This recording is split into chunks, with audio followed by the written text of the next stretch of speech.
am being joined today all the way from Chicago, which is very exciting, by Katie. Katie O'Malley, welcome. Oh my gosh, Emma, thank you so much for having me on your podcast. I'm so delighted to be here with you and your audience. I feel as well like this is kind of like the power of LinkedIn. Here I am sitting in Melbourne, in sunny Melbourne as it is this morning, and there you are in slightly darker, slightly darker early evening Chicago, and connected via LinkedIn to have this conversation, which is awesome. I love it. It's incredible. The power of technology is both Absolutely. the great connector, but it also seems sometimes to be the great isolator of humans. And it's like walking a tightrope. It's so true, isn't it? Yeah, you've hit the nail on the head there. I guess it's partly how you approach it and partly how you use it. But yeah, the irony, the thing that has the power to connect us is often the thing that does the opposite. We are going to be talking today across a couple of topics which are very much interlinked around leadership development, organizational development, and also workplace culture and sort of cultural diversity more broadly, which I'm really interested to get to. But before we do that, do you want to tell us a little bit about you and your career and what you do? Yeah. So yeah, my career journey has been really nomadic in a way. So went to college in the middle of the United States in the Midwest at an institution called Miami of Ohio, not in Florida. It's along the Miami River. And the slogan always was, we were a university before Florida was a state. And at Nice Miami, motto. Good copywriting. I like that. Yeah. at Miami, I studied political science and was really keen and eager to make a positive impact on the world and a meaningful impact on the world. And I thought deep in my heart that politics was the way to do that. And luckily for me, I got to graduate in an election year in the United States, was hired to work on John Kerry's campaign for president, moved out to Minneapolis, Minnesota, then St. Cloud, Minnesota, both of which are smaller cities in the Midwest, but can still feel like very big cities to folks who live in more rural regions. And I loved the work I did. I was a field organizer, getting folks registered to vote on college campuses, really trying to encourage folks to vote for policies around meaningful change and inclusion and all of those great things. And honestly, and I say this every time I give a keynote presentation around career, that is the hardest I ever worked in my life until I became a small business owner and an entrepreneur. It was 16-hour days, 7 days a week, and then got to the end of that election cycle, and the candidate that I was working for was not the one elected, and learned pretty quickly that I would be on a path of what would feel to some like excitement and exhilaration, but for me, it felt like insecurity. So Mm. hopping from campaign to campaign for about 10 years until I landed on somebody's team in somebody's office.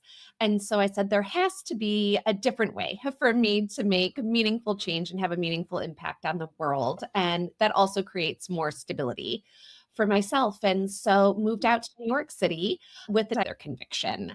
And it was tremendously important work because in the United States, the conservative estimate is that 1% of people serving time in prison are serving time for a crime they did not commit, which means we're looking at close to 300,000 folks serving time Wow. for a crime that they didn't commit. And this is just one organization trying to free people, exonerate folks who went into the industrial prison complex at 16, 17 years old, and are coming out in their 50s or their 60s to no family, an entirely new society, limited skills, especially with technology. And so the fundraising job was twofold. It was how do we raise money for the DNA testing, for the legal fees through the courts to get folks out of prison for a crime they didn't commit? And then how do we help them reintegrate into Mhm. society? And there was also a lot of policy work that went along with that, but it was just me and my boss, Audrey, doing all of the fundraising for this organization. And as much as I knew it was making a difference, I did feel a sense of disconnect from the work. Additionally, it is hard to live in New York City on any salary, much less a nonprofit salary. And so after about 3 years, decided to move back to Chicago, thought that living in a city with um, a more livable economy, essentially, Mm. that was more affordable and accessible, would really do the trick in terms of increasing my satisfaction outside of work. And so started working for the AIDS Foundation of Chicago, doing similar work that I did at the Innocence Project, with more of a focus though on fundraising events. And again, I knew the work that I did mattered, but I wasn't serving the population that our mission was supporting. I was really working most of my days alongside donors. And again, the organization can't run without money. But I couldn't put my finger on why I felt dissatisfied overall. And it wasn't until about a decade later that I really figured it out, which was that I needed to be doing direct service in a very micro focused way. And that's not what I had been doing at the Innocence Project or the AIDS Foundation. It had been more of a macro focus in a very indirect way. But I wasn't able to put words to that. And instead of Mhm. visiting with a career coach or a career counselor, I decided this was all related to money and compensation and salary, and said, I have friends who are doing really well in commercial real estate. Why don't I give that a try? And so had I have visited with a career coach or career counselor, they would have said, Katie, there's a values discrepancy here that you might want to investigate before you make that leap. And Emma, on the very first day, I knew this is not the place for me. But I had Even as you're saying it, I'm like, "Oh, we've from nonprofit to not just real estate, but commercial real estate." Yeah. It was a shock to my system, but I was like, I can do anything. It's gonna be fine. I'm strong Mm. in my values, I'm strong in my identity. But it turns out when you step into a system that does not reward you for who you are and what you value, it can take a tremendous toll on your well-being and mental health. And over the course of my 4 years there, that's exactly what happened. And in 2012, about 2 years in, I ended up taking medical leave for mental health, which at the Mhm. time, and I can remember being in conversation with folks and them being like, "But you're fine, right? Like you're high school, college, every job that I had. And now here I am sitting in a cubicle being harassed and discriminated against on a daily basis, what we would call today a toxic work environment or workplace bullying, to be generous with it, but legally it was something else. And to expect that that wouldn't have taken a toll on me or taken a toll on anybody else would have just been ludicrous, right? And so with that recognition, decided that I was going to go back to graduate school, get my master's degree in counseling so I could become a therapist and help people at the intersection of mental health and work. So at 30, I got accepted to DePaul University. And while I was working full time in commercial real estate, on the evenings and weekends, which comes back later in my story as well, was taking classes and was getting ready to make the move into being a full-time student. And it was such a tremendously healing experience to go through that graduate work and that graduate program. But what I realized pretty early on is that insurance companies in the United States aren't very keen to cover therapy sessions that talk about work because work is not a mental health diagnosis. Even though work leads to burnout and the symptoms of burnout tend to be identical to those of depression, anxiety, post traumatic stress, all the way down to physical manifestations of diabetes and Mm. heart disease. And so at that point, I decided to finish the program, but instead pivot into coaching. And the secret of the field of coaching is that all of our best skills and practices and tactics and strategies are pulled from the field of counseling.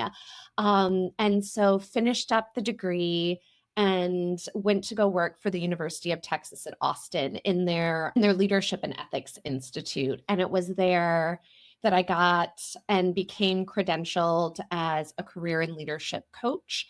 Was at the University of Texas for about 20 months, and it was not a good fit for me culturally. And I know we're going to talk about workplace culture later on, but one of the elements that was missing for me was definitely a sense of inclusion, a sense of belonging, but also psychological safety. And I'm really eager to talk more about this as we move through our conversation. And so after leaving the University of Texas at Austin, I was hired at the University of Chicago Booth School of Business, one of the top business schools in the world, and I've had the opportunity to work with students from all over the world, but especially Australia, which is just so lovely.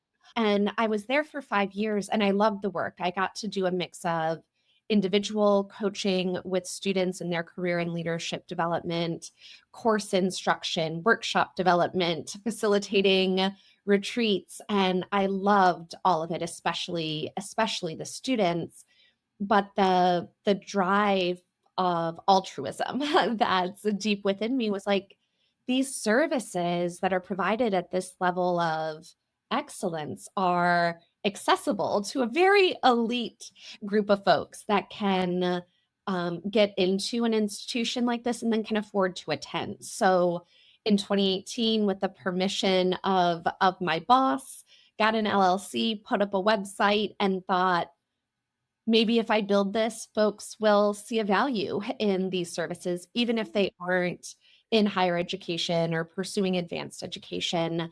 And I don't have a business background. I would always joke at Booth, I was not hired for my business acumen. I was hired for my understanding of human development and human behavior.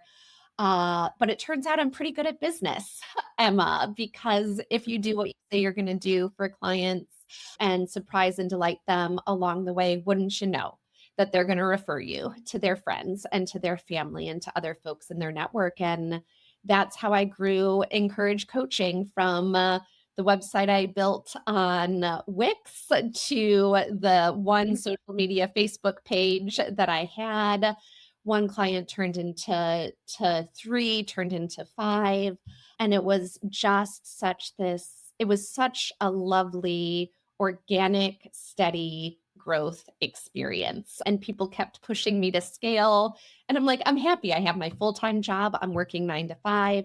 This is something I get to do, on the evenings and weekends. And then enter COVID and the great resignation. And what initially started as a dip in business because folks who had committed to coaching engagements were like, I don't even know if I'm going to have a job or if I can afford this. Suddenly, we experienced this uptick of folks really looking to capitalize on making moves within the labor market and being able to secure compensation and raises that was 30 to 40% higher than what they were making, and everybody wanted in.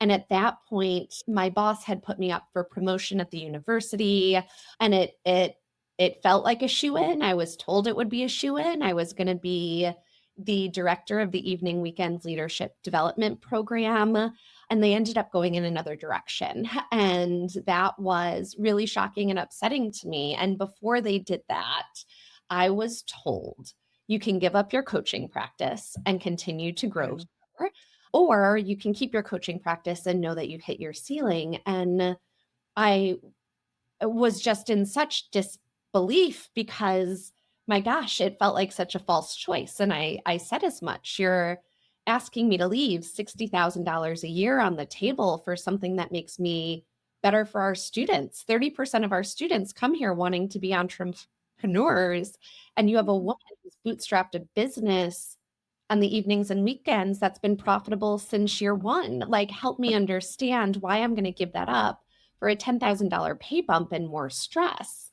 There's no one walking the halls of this institution that would do that, and was told it might be a false choice, but it's your choice. And at that point, Wow. I feel like I'm being punished for not ascribing to and aligning with traditional gender roles, which we know is the number one thing that holds women back from advancing in their careers. When we step outside of the roles society expects us to perform, that's when we get punished. And I said, my business has only made me a stronger employee for you, a better coach and educator for our students. And it has never once disrupted workflow. It's never once been prioritized over my work here. And I've chosen not to have children. I've chosen to be child free. And I can't say the same thing about my colleagues who are parents, where they get to grow, nurture, and cultivate their children on the evenings and weekends. And I chose to do that with a business instead. And somehow I'm not allowed to do that, but they are. That was not well received. And so the next Yeah. day, I turned in my letter of resignation. My boss was really surprised. And I said to him, I'm like, that's more disappointing to me that this choice surprises you. My choice to leave surprises you than not Yeah. getting the promotion. It means you don't know me and what motivates me and what engages me at all. I ended up staying on through the end of the quarter. This is the start of 2022.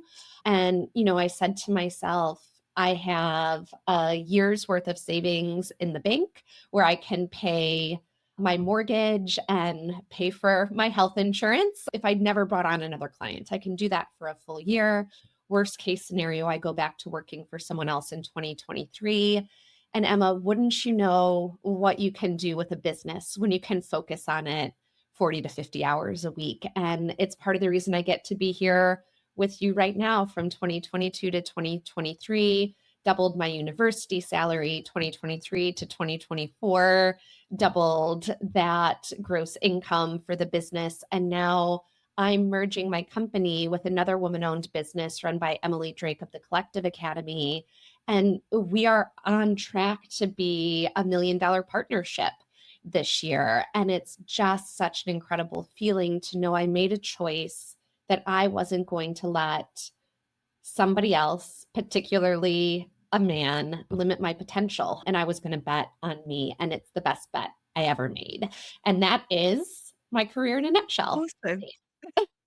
What an awesome story. And it's funny that the thing I want to say is congratulations. And maybe that sounds a bit strange, but I genuinely mean it, because I think to be put in that situation and kind of to be faced with that choice and to take the leap essentially, because Yeah. even though it was going well in that sort of part-time capacity, there's still no guarantee that Right. it's going to work out for you. So to take the leap and to back yourself and to make it work. It's yeah, good on you. I love hearing stories like that. Thank you. And it's a story I like to tell, and it's start before you're ready. Bet Um, on yourself. It's the safest bet you can ever make.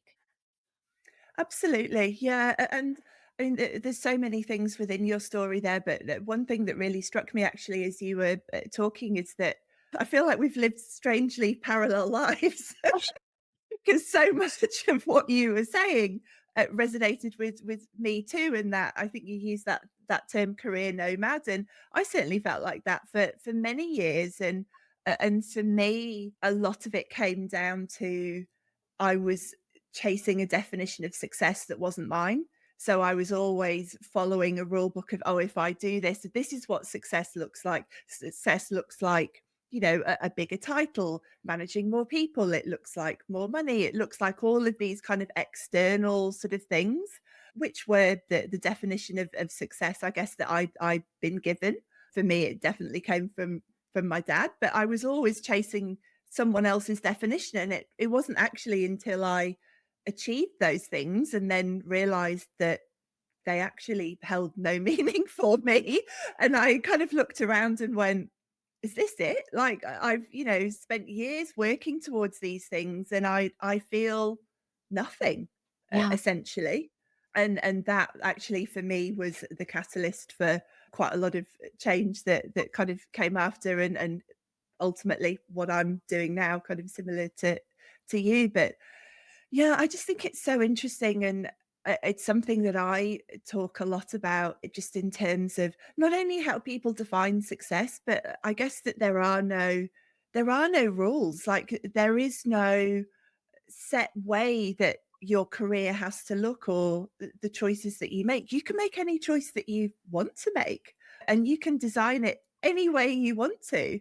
So it's lovely to hear to hear from someone else who's been through a very similar sort of process, and ultimately arrived at a very similar point. So yeah, Well, I'm really pleased for you, and so great to hear that, having made that jump, that it's worked out so well for you. and I love, first, yes, I feel the alignment and the kinship all the way across multiple oceans and continents. I think, the idea there are 2 ideas you brought up there, one about success, one about choice, and I think we've been conditioned not I think, I know we've been conditioned to judge choices as good or bad. The truth is, a choice is just a choice. And if we don't like that choice, we get to make another one the next minute, the next hour, the next day. We are not stuck to anything or to any choice. And that was really freeing for me. That was something I Yeah, learned in graduate school, that we can constantly be not we can, we should be constantly evolving and even redefining what success might look like for us, yeah, because what it is today isn't necessarily what it's going to be next year or a couple years down the line. And I know, while I wasn't thinking about it when I left in terms of success, I was thinking about it in terms of freedom. I was thinking about it in terms of really being able to show up and do work in the way that I wanted to do it, and trust that that was going to elicit really powerful, impactful results. And was always a little bit funny about money, that having come from the nonprofit sector and with an altruistic mindset, I'm here to be of service.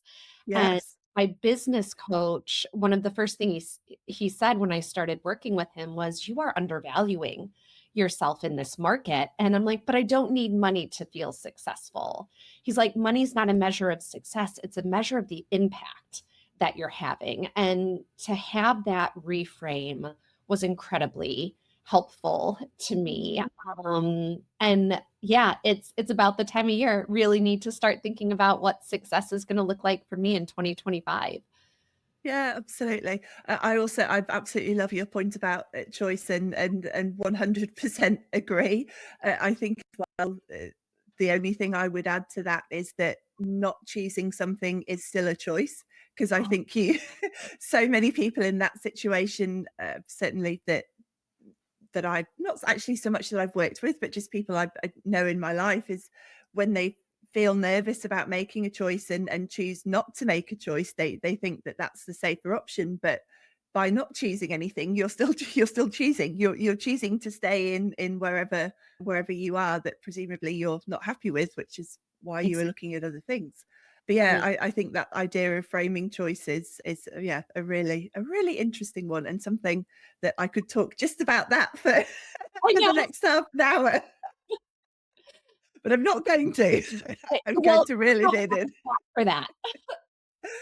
The the other thing you mentioned there that actually really resonated with me, and this is a slight tangent, but since you brought it up, was choosing to be child free. I am too. I'm married but don't have kids. That's mine and my husband's choice. And it's super interesting the way that that gets viewed by other people, Huge. um, particularly other women. I've noticed it feels like a very controversial choice sometimes, and have had conversations along those lines with people. But it was interesting, your point there, where what you choose to do in your free time was work on your business, and people will obviously raise their families and spend time with their families in their free time, but you were kind of judged negatively for that, whereas they're, praised for that. So yeah, Mm, just really interesting that you've mentioned that, because yeah, I've yeah. experienced that too.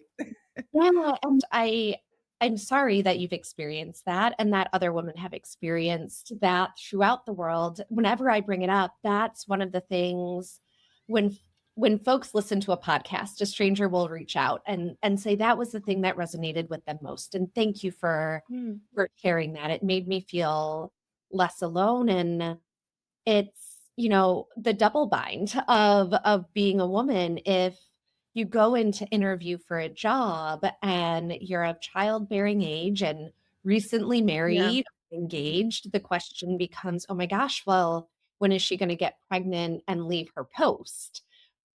Similarly, for someone like you or someone like me, it becomes, well, what's wrong with her? What is she going to be like as a colleague or a leader if she doesn't have that maternal instinct? uh, And it's so problematic. And it gets to, I think, so nicely, America Ferrera's monologue in the Barbie movie, where it's like, you can't be this and you can't be that, and you can't be too thin, and you can't, like, it's very, very difficult yeah. to walk that line, and I'm starting to not walk it and just be who I am as a woman in the world, and if it makes other people uncomfortable, then that's their challenge, not mine.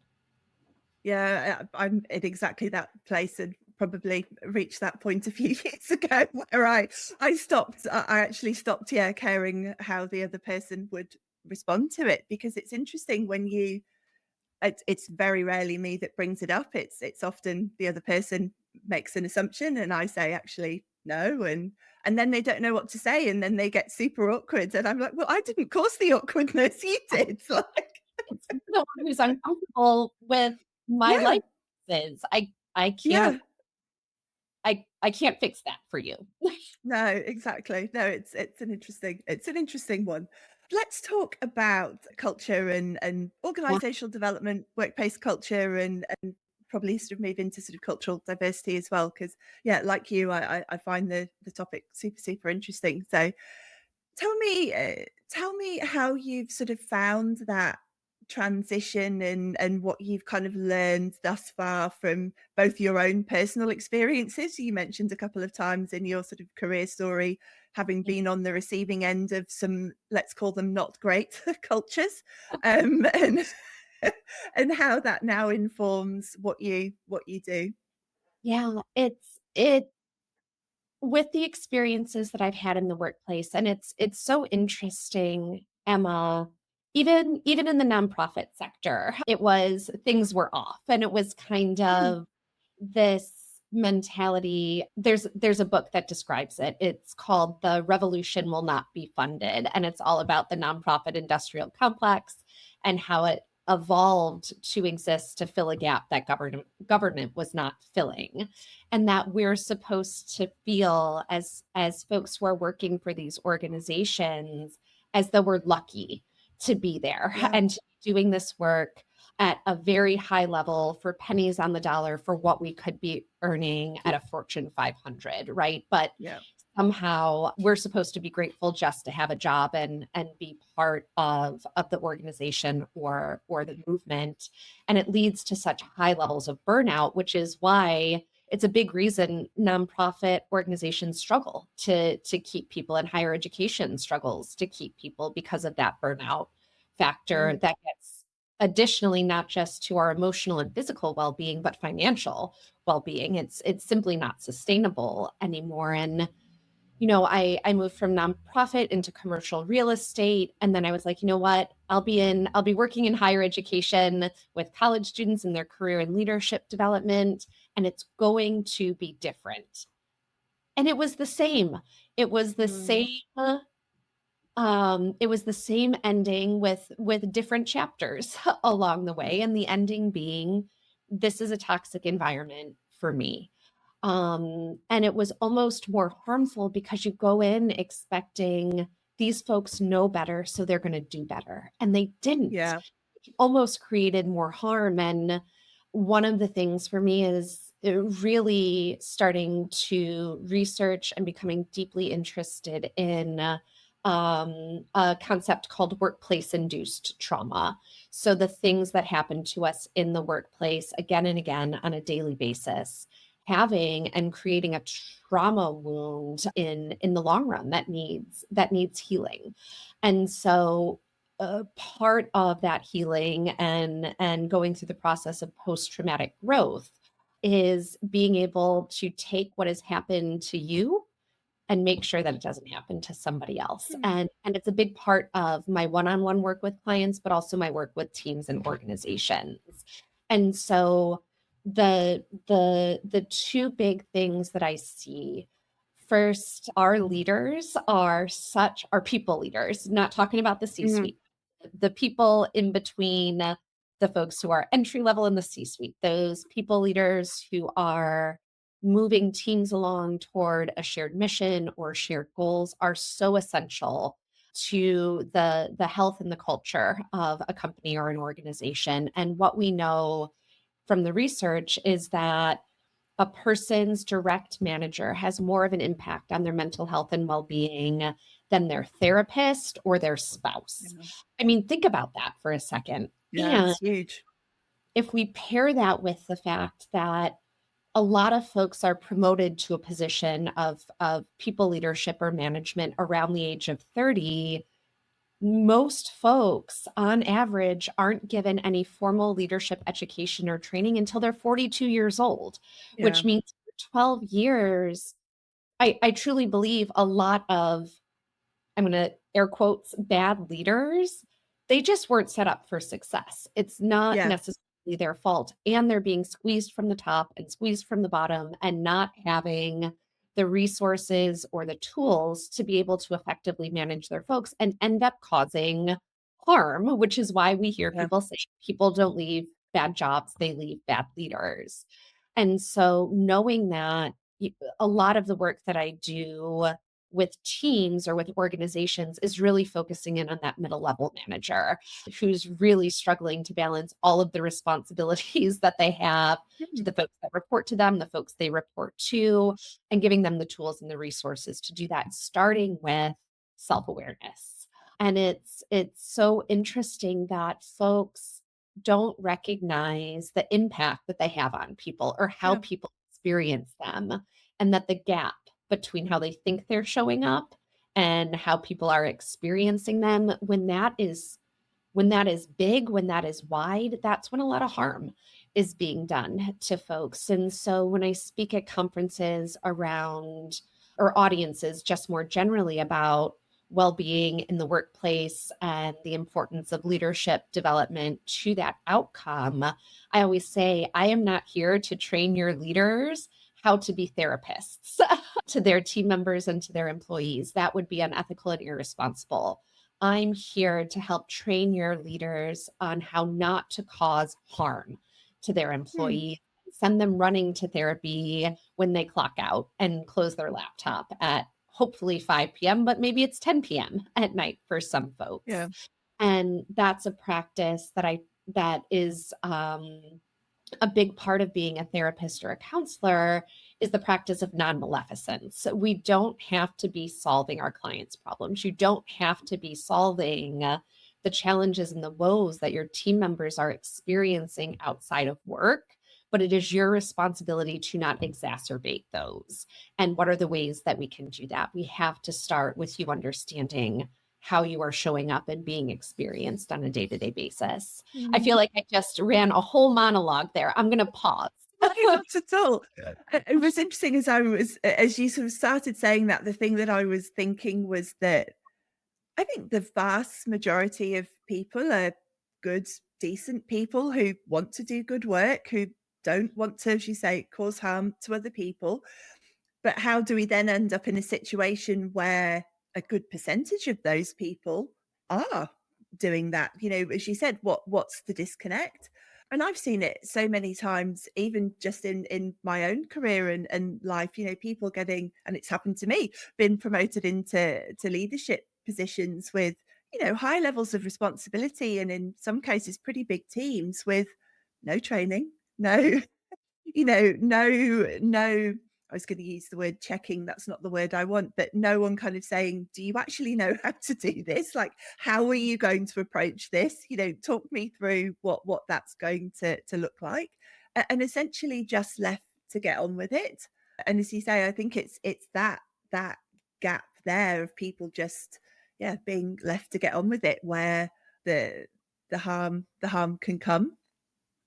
Uh, Absolutely. And it's just because someone is tremendous at making widgets or Yeah, like scrubbing lines of code or selling doesn't mean that they're going to be great at leading without the support yeah, that they really need to transition that mindset, because at the end of the yeah. day, great leaders create more leaders, not people who are going to follow them. And so, if you don't know how to activate that energy in other people and stimulate that motivation and drive in others, it's going to be a really tough go in that role, not just for the people leader, but for the team members themselves.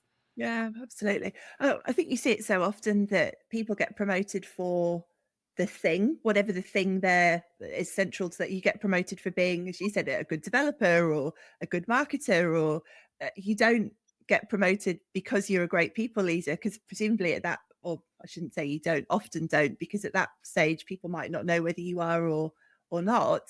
And then you get into a role, you've no longer got the thing that you were good at, because that's now being done by someone else. And I think it's kind of a lose-lose for everyone involved. Like I've seen that happen again in my own career, with people being promoted into management roles, and then they get there and they think, well, I actually don't like this. I liked doing the thing. I actually don't want to lead the people to do the thing or manage the people to do the thing. And I think there's probably a much larger kind of structural thing there around, well, how do we actually choose who are the people that are going to be promoted? How do we actually assess who is going to be a good manager, a good leader, rather than just the person who's good at doing the job? And I love that you bring that up, because how do we also allow those folks who love doing the work that they're doing to tell Stay them doing it. it's okay to not want to climb that ladder? And that's a conversation I Yeah. have with lots of clients, depending again on what their definitions of success Yeah. are. Um, but one of the solutions too is not who are we promoting to be a leader, but how are we preparing everyone to do it, and giving everyone an equal shot through training and development and educational programs to say, is this something you think you would like to do? And Mm. if continuing to invest in that before they get promoted. It's almost like, what do they say? The moment you realize you're thirsty, it's too late. You're already dehydrated. The moment you're promoted to being Yeah. a people leader, if you haven't had any training or development, it's too late. I mean, not, it's never too late. We're never too old. It's never too late. But you're going to have a really steep learning Mm. curve on top of the learning curve of the job itself. Yeah. How do you think that comes about? Does it, as things often do, does it just come down to money, you think, and organizations not necessarily wanting to invest to the level that they perhaps should in some of those training and development pathways? I I I I think so very much. And Mm, it's not so much about how much money, but the allocation of money and yeah, where choosing to make those investments. I mean, there's this great organization called Work great company called Work Human, and what they've discerned is that an employee who is recognized for good work, for their contribution, for who they are within the first 30 days of working in a new company, I think it's 30 days, is 2 times as likely to stay 2 years or longer than someone who yeah, hasn't been, right? And where does that recognition come from in those first 3? It needs to be coming from the leader who is directly supervising this person, and folks don't even know how to do that. It's such low-hanging fruit. And it's really, there's so much data out there, about compelling data about how investing in your people and their professional development and their well-being is going to bolster and strengthen your bottom line, because it yeah, reduces turnover, it increases the kind of positive word of mouth publicity, because when people are talking about their jobs, I don't hear my friends talking about their jobs in ways that they love them. In the Mm, same people will leave a negative review much more easily than they will be yeah, compelled to leave a positive one. Even the return on investing in people who feel that they've been invested in is so strong.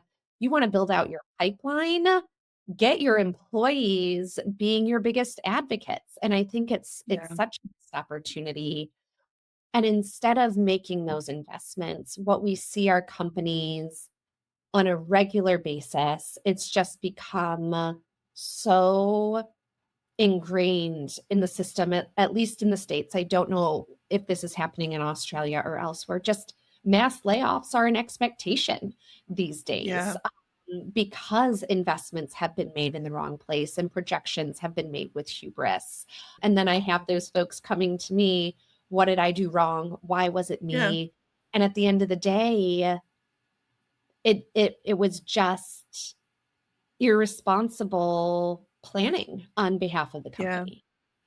Yeah, yeah, absolutely, and that has happened here too, particularly in tech off the back of COVID, but in other industries as well. And I think a similar story of, I was going to say short-termism. I'm not sure that's quite the right word, but a lack of long-term planning. You know, in if we hire these 100 people now, and and the projections off the back of COVID don't continue, what might that look like in 12 months? You know, no one perhaps asking in those types of relatively simple questions, and then those 100 people get laid off in 12 months time, when lo and behold the growth off the back of COVID didn't quite carry through. But I suspect as well it's that a similar thing with the training and development of looking at perhaps kind of short-term costs versus long-term value of you've got to pay for that training and development now, but you may not actually see a return on that for years to come. But the return will be, huge compared to the investment over that period of time. But it's probably a much more difficult argument to make. Yeah, and the savings of not Yeah, losing an employee and having to rehire someone new yeah, and train them up and get them all that institutional knowledge. Every time an employee leaves, it costs 2 to 3 times what their salary was yeah, to replace them. Just give them the training and give them the wage that you would give a new hire. It's not that yeah. complicated. No, no.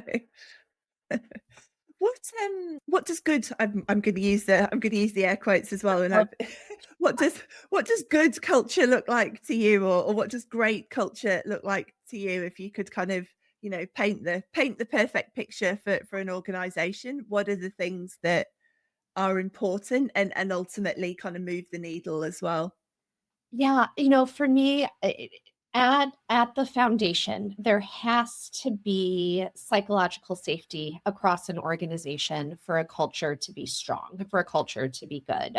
And psychological safety, just like burnout, that term gets thrown around a lot, and Hmm, folks aren't often clear on what it actually means. And so back in 1999, Dr. Amy Edmondson out of Harvard, through her research, discerned this idea of psychological safety and the importance in the workplace. And at its roots, psychological safety is simply the absence of interpersonal fear, that I can show up to work and not be afraid of the organization, of not be afraid that there's going to be mass layoffs, not be afraid that I share an idea and someone's going to steal it, not be afraid that I'm going to have a counter perspective and someone is going to lay into me, right? And if we can't create an absence of fear for folks, you can't really have a great culture. And so again, when people are like, "Okay, Katie, that's great. So we're just supposed to be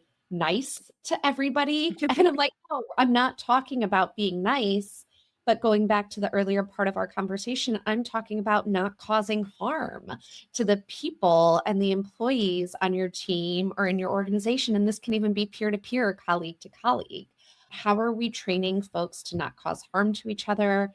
How are we reducing or eliminating fear that our employees are bringing in?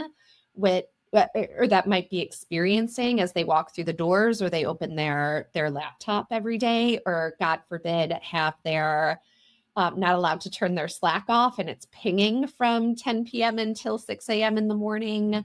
And so once we have the foundation of psychological safety, for me, then it's about the research of Gallup and WorkHuman identifying these five main dimensions of well-being in the workplace. And if you can have a well workforce, you're going to have a good culture. Mm. And those five dimensions are related to career well being, financial well being, the sense of community or belonging, physical and emotional well being. And there's different factors that play into all of those. But if you Google Gallup, Work Human, five dimensions of well being, Mm. those will pop up. And to really start to think about how are we investing in our employees through that lens so that they can show up feeling unafraid and that they can show up really from a place of wellness and instead of fear or instead of burnout, because you're not going to get great performance out of anyone who is afraid or experiencing symptoms similar to depression, anxiety, and post-traumatic stress. You can't have a good culture. And so my business partner and when we talk to companies, the way we kind of talk about it is a very grassroots effort, building culture one employee at a time. Does Mm. this person feel does is this person coming into work unafraid? Is this person causing no harm while they are in your workplace? And those are two very distinct things from being nice. Yeah, absolutely. In larger organizations, how what is sort of the interplay between teams within that organization and the overall organization? If you've got a great culture within your smaller team, can you protect that from a larger cultural for the culture in the organization, which perhaps isn't as good? Is that possible? Does that work? Oh, I mean, yes, and because a workplace culture is all about what gets rewarded. And what gets rewarded Yeah. might be what that team's culture is all about. And so, what we really want to do, the best way to replicate this is to think about what are the values of the culture that you want your organization to have. And I know that I said earlier, working in commercial real estate, that culture was toxic for me. For me, but Mm. it wasn't for everybody. And I want to be very Yeah. clear on that. What works for some employees won't work for others, but you need to put up your billboard and your marquee flashing bright so those employees can find you. And the only way they can do that is if you're really clear on what you want your culture to be, and then start rewarding the behaviors and employees that are demonstrating those values on a day to day basis and really operationalizing those values on a day to day basis. Reward that. Don't keep rewarding the people that are selling and producing and winning awards unless that's what your culture is. If you want your Yeah. culture to be something different, you have to reward the behaviors that roll up and align with that culture overall. And I think that's where a lot of companies and organizations get it wrong. Yeah, absolutely. Because well, in some ways, it's a brave choice, isn't it? Because particularly if it is a more sales focused organization, because the people producing the numbers, that's where the dollars are. Like they're bringing the numbers in, and it's quite brave to kind of say yes, they're bringing those numbers in, but what are they actually costing behind the scenes, which is probably harder to see than the dollar signs out the front. And they're selling at what cost? I mean, the Yeah, number absolutely. of Yeah. who who are project managers or in customer success or in delivery and execution will say this person sold this client a bill of goods. We can't make good Yeah. any of this, but that person got rewarded, and these folks are getting punished for something they're not set up to do in the first place. And that's where we have to really figure out what's getting rewarded, where are their consequences, and even worse, Emma, what bad behaviors go unpunished and go Yeah, unrecognized because that gets promoted as part of the culture as well. absolutely. Yeah. And I think particularly in organizations where we've all seen those ones where, the culture, the values and the culture's written on the wall, but then the people who actually work there and are successful there and are being rewarded there do not demonstrate any of those things, and actually in some instances do the complete opposite. Yeah. Uh, yeah. Yep. I could talk to you about this subject all day, Katie, but I am conscious of time as we're coming up to the hour. I did want to talk a little bit more about cultural diversity, but we'll have to get you back on to do a second I a love second that. episode about that. A follow-up, chapter 2. Exactly, exactly. I am going to finish with the way that we always finish our final question here, which is, what do you know now that you wish you knew then? And, this is actually, I think, something that I said pretty early on in our conversation. It's what I wish I knew was that take every step before you're ready. You're never gonna be 100% ready. It's never gonna be perfect. That is an illusion. I am a recovering perfectionist. I work on it every day, but I take the step before you are ready. And the safest bet you will ever make is the bet that you make on yourself. And I kept waiting for other people to bet on me, Emma, and nobody was. And the moment that I did it for myself, my satisfaction in my career just took off. And so that's what I would say. Awesome. Great answer. I love that. Thank you. Thank you so much. Thank you so much for joining us all the way from Chicago into your early evening, and thank you for sharing your super interesting and fascinating story and everything that you've learnt along the way. I really appreciate it. Thank you.